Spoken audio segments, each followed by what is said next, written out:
Good morning and welcome to 10-Minute English Cafe. It is Wednesday, July 8th, 2026. Happy Wednesday! I just watched you point at your empty cup and I somehow knew you wanted more coffee. That was my very advanced cafe technology. Very advanced. 1 finger, 0 words, full message received. So today's keyword is signal, spelled S-I-G-N-A-L. I like it. A small thing that says more than it looks like it says. Exactly. Today we have 3 signals: objects, flavor, and body language. That sounds like a museum, a dessert counter, and a soccer argument walked into the same cafe. Pretty close. First, David Bowie items are going on tour in the UK. And not just stage costumes, right? I saw saxophones, song charts, and even a rejected script. Then, a cocktail bar team in New York is turning a dirty martini into soft serve. My brain says strange, my spoon says continue. And finally, World Cup referees are treating a covered mouth as a red card problem. The smallest hand movement of the day with the biggest stress level. If you are listening for English, just relax into the conversation and subscribe if this cafe helps your morning routine. No vocabulary quiz in the middle of coffee. I support that policy. Good. Let's start with the Bowie story. I want the rejected script folder first. That is where the gossip lives.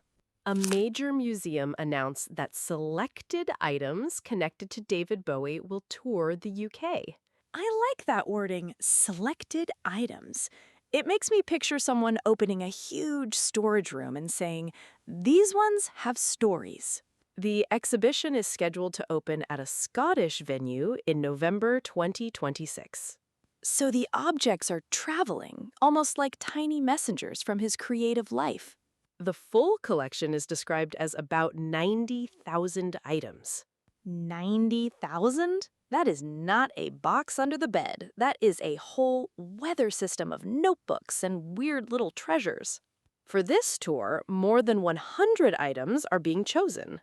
That feels right for visitors, enough to feel rich, not so many that your feet file a complaint. The examples are wonderfully specific: childhood saxophones, song charts, a key from his Berlin period, and rejected material connected to a famous animated show. The key gets me. A key is so small, but it makes you imagine an apartment, a door, a daily routine. And the rejected script is a reminder that even famous artists have ideas that do not make it. That's weirdly comforting. Like, even David Bowie had a, maybe not this one pile. Exactly. That's why this is more than a display of valuable objects. It feels like looking at the table after someone has been making things for years. Yes, the saxophone points to practice, the song chart points to structure, and the rejected material points to experiments. I would probably spend too long staring at the messy-looking things. The perfect finished image is less interesting to me. That's a very Lisa answer. I stand by it. A polished legend is cool, but a scribbled note feels alive. The signal here is that creativity is not only the final performance. It's also the trial runs, the tools, the crossed-out ideas, and the strange folders nobody expected to see. And now those things are moving from storage into public view. Small objects, big backstage energy. That's a good first signal. Our second story moves from museum storage to ice cream. Excellent emotional transition. I am ready. Eater NY reported on a new ice cream spot from the team behind Double Chicken Please. That place already sounds like it would not make a boring vanilla decision. The new shop is called Unnecessary, and it is on the Lower East Side. Calling an ice cream shop unnecessary is rude and correct. Dessert is unnecessary, and that is why I respect it. The headline item is Dirty Martini Soft Serve. That's a menu item that makes you stop mid-step. The concept brings cocktail bar flavors into a soft serve cone with vodka and vermouth in the idea. So it's not just sweet, it has that salty, adult, why is there an olive near my dessert feeling? The report also says there's a non-alcoholic version. Good, then the joke is not locked behind alcohol. More people can join the weird little party. What I like is that the shop carries the bar team's personality into a different format. Exactly, it's like the brand changed outfits but kept the same attitude. A cocktail usually feels precise and serious. Soft serve feels casual and a little nostalgic. Put them together, and suddenly the cone has a tiny nightlife problem. That line may be too good. Thank you. I will put it on my imaginary dessert review blog. The signal here is flavor. One strange flavor tells customers this place is playful and a little risky. If I see dirty martini soft serve, I know regular strawberry is not the main character. It also shows how a team known for cocktails can move into dessert without losing its style. That's the part I find smart. The product changed, but the personality didn't. So from Bowie, we had objects that reveal process.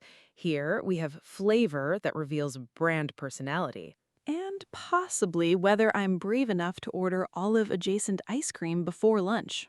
Our third story is much tenser. World Cup referees and covered mouths. I already feel the referee's whistle in my shoulders. AP reported that players can receive red cards when they cover their mouths when confronting opponents.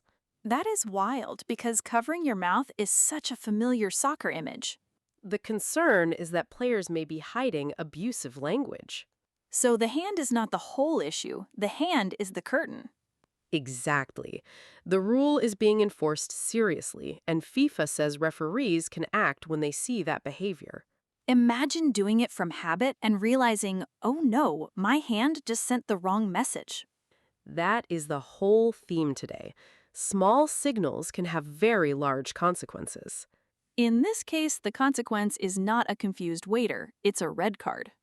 The rule was approved through IFAB, and the decision is treated as a referee judgment call. Which means players can't just argue their way out of it afterward. Right, and the reporting says the decision is not subject to appeal. That feels brutal, but I understand the point. If the rule is about hidden abuse, the league wants the gesture to stop. It changes how players manage body language in heated moments. Soccer already has so much silent drama. Pointing, staring, walking too close, the tiny fake smile before an argument. And now, one more gesture carries official meaning. It makes me think of how much communication happens before anyone hears a word. That's why it fits with today's word. Bowie had objects, the ice cream shop had flavor, the players have body language. 3 very different worlds, all sending signals. And the soccer one is definitely the signal I wouldn't want to send by accident. Today's key word was signal. And today, the signals were small but loud. In the first story, Bowie's objects showed the messy human side of creativity. A saxophone, a key, or a rejected script can say, there was a real person making things here. In the second story, Dirty Martini Soft Serve showed a bar team's personality in dessert form. One cone can say, yes, this is ice cream, but please do not expect normal behavior. In the third story, covering the mouth became a body language signal with real consequences. That is the most stressful hand movement of the day. So here's today's question. Which signal surprised you the most? Option A is Bowie's hidden objects. Option B is the Dirty Martini Soft Serve. Option C is the mouth-covering red card rule. Tell us in the comments. You can write A, B, or C and add one short sentence in English. For example, you can write, I choose C because a small gesture changed everything. Take today's word with you. A signal can be an object, a flavor, or a gesture that tells people what to notice. And sometimes, the smallest signal changes the whole conversation. If this conversation helped your English, please like, subscribe, and come back tomorrow.